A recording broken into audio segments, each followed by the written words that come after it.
How's your experience at other universities like West Virginia or Michigan State kind of helped you for what you do now at NDSU and kind of your career path? Well, in many ways, what I do here is just a continuation of what I started doing at West Virginia and also at Michigan State, because Michigan State was first sort of where I got my PhD. Started along the lines of sort of communication and technology studies, and then got to start sort of building who I was in terms of that area at West Virginia. And so far here, it's just been really kind of a continuation and expansion of those areas. And what drew you to NDSU? Well, one of the biggest things that did was being hired, and both me and my wife being hired here together. What made you decide to become a college professor? There were several things I thought I wanted to do, and then each time realized, yeah, that's probably not what I want. Like, I thought I wanted to be a journalist, and then it just realized it wasn't for me. I thought I might want to work sort of behind the scenes in media, and realized maybe that wasn't for me either. But my favorite class as an undergrad was one called Power of the Mass Media. And even though I didn't always agree with sort of the professor's take on things, I loved the questions that it made me ask. And so kind of along those lines, being able to have a job where I get paid to ask questions and then try to answer them seemed like an awesome thing to do. Plus, I had a lot of professors that I was a first-generation college student, so I didn't really know much about what university life was going to be like. And I had a lot of professors that kind of helped me along the way throughout, my time as an undergrad. And so I felt like, that doesn't seem like a bad thing to do. What advice would you give to students that are considering a similar path that you took, getting the PhD, being a professor?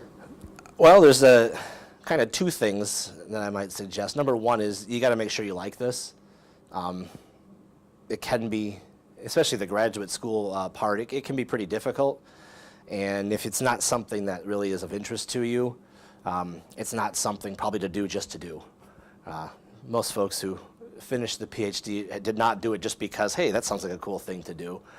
You kind of really have to be interested in asking questions and trying to learn how to answer them, which sounds like an easy thing to do. And sometimes it's not that hard, but it's a different sort of style of thinking about questions and stuff. So that's number one. Number two, this is one I often share with the graduate students here, is you have to be willing to fail and know that you're going to fail probably a lot more than you succeed. And so learning how to kind of manage that and accept that and learn and grow from that failure, I think, is probably one of the most important parts. Because most people who get into graduate school have the ability to succeed. It's just more of a matter of pushing through and learning basically how to accept the failures that are going to come and how to learn from them and get better from them to kind of finish on and go through it, and then be able to do sort of this, because it's not like you get your PhD and all of a sudden everything's perfect and hey, I know everything and here it is. There's still a lot of papers get rejected. That class project that you put together you thought was going to go really, really well completely bombs in class.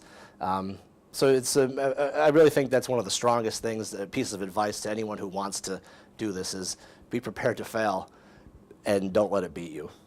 I'm going to guess that making the statement I'm about to make isn't that big of a surprise, but the way you look means something to people. How have you managed to write 27 articles of peer-reviewed research? I know that your students probably bicker and moan about all the extra homework you give them, the little papers and stuff, but you've written 27 peer-reviewed articles. That's a lot of extra writing. How have you found time to do that? One way is to enjoy doing it. I was also trained really well, and so that helped, kind of knowing how. And over time, especially when they're in the same area, it's not a brand new thing each time, so that helps too some. But mostly it's just it's one of the things I really enjoy doing, and so it's kind of one of the things I like spending time on. The football team could probably learn a thing or two from you. I mean, they won 5 straight national championships, but you've won awards in 5 straight years for your research. What's made you so successful in this area? Well, first, I'm not sure any of those awards are national championship worthy, so I could probably learn an awful lot from the football team as well. But I think that it's more, well, a lot of it has been just finding smart people to work with. Kind of like being on a team. It's a matter of making sure your teammates are good too, and that certainly helps you look a lot better. So surrounding yourself with good people is never a bad thing. But that goes back to, again, I think as a graduate student, I was trained very well, and sort of a lot of people helped me to be better and pushed me to be better. And I think that that's really a lot of what has helped me to be however successful I am. Well, what's been the most rewarding aspect of your job as a communications professor? I think my favorite part and the most rewarding is seeing students succeed and seeing them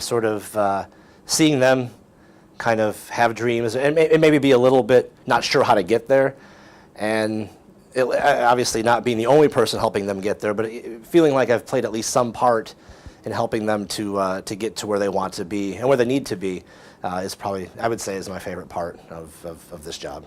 This was posted a few days ago, about 10 days ago. How do you see technology impacting communication in 5 years from now, and how has it already kind of impacted our day-to-day communication? Well, I think, as I kind of said, I think a lot of times the technology stuff doesn't change our goals for communication, but it changes sort of the way we try to accomplish those goals. So we still, we want to connect to people. We're a social species. We want to feel close to others. And now we often use technology in that pursuit to try to feel more connected with others. So one of the big changes is that it just provides a lot of different options. But partly those different options that also mean that we have a lot more ability to communicate with others, which can be good and bad. And the speed with which communication takes place it's the tech that we've seen in the last 5 years, and I'm assuming we'll continue to see, has meant that communication is really kind of sped up. And again, that has its positives and its negatives. So I think that's one of the biggest things is the amount of communication that we're now able to have and the speed with which we have it. I couldn't get away without asking you this question. How's it been working with your wife? I know you said you kind of came to NDSU because you could work with her and it was, comfortable for you, but what's it like on a daily basis with your wife just down the hall from you? Funny because she actually used to be right next door to mine, but I guess she couldn't take it, so she had to move down the hall. I don't blame her. I try to get away from myself as much as I can too.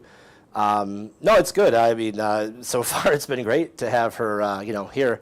Like I said, we were living in different states, or we were working in different states at least, and trying to make that work, and that was a lot tougher than,